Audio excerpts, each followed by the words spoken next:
Things I wish I would have known before turning 70. Hello, y'all. I'm Diana Brienne. Well, I'm not quite 70, but I'm almost there. So I'm right on the cusp of turning 70. So I think I'm probably good enough to title this video, The Things I Wish I Knew Before Turning 70. And so I'd like to cover a few things that I think catch older people by surprise. I know that a lot of things have caught me by surprise.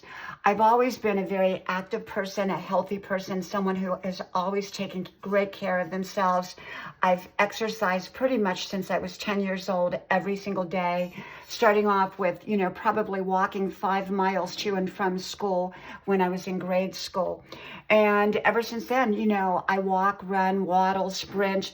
I go to the gym 5 days a week. I'm out on the running trail 7 days a week. I dance in the evening.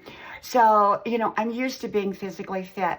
But one of the things, I think the major thing that came to me by surprise is that I have to be more aware of some limitations as we get older. And I think respecting limitations physically is extremely important.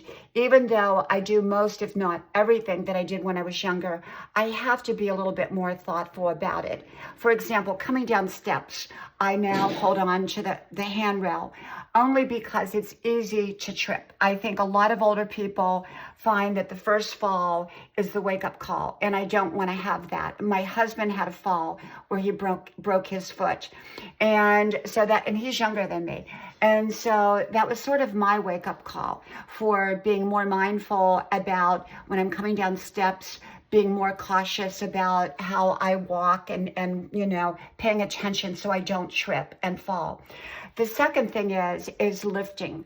I recently put in around 100 bushes myself and trees, and I chose to do that. I love to do that. I love to do physical work.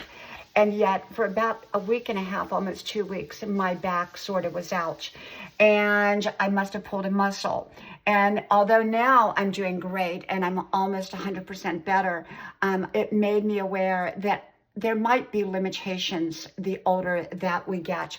And I think paying attention to what could be a potential limitation is very important, so we don't cross that line and are affected by whatever it happens to be. We can anticipate it beforehand and maybe prepare for it so that we can avoid a lot of different things. Okay, so that's kind of one of my things that I've encountered in my old people's advocacy, as I call it, looking at what can happen as the older that we get, things that I wish people would have told me so that I could avoid. And so maybe by sharing some of mine, maybe some of you can avoid like pulling a muscle by lifting something too heavy for you. Okay, from my house to yours. I hope to talk to you soon again. Bye-bye.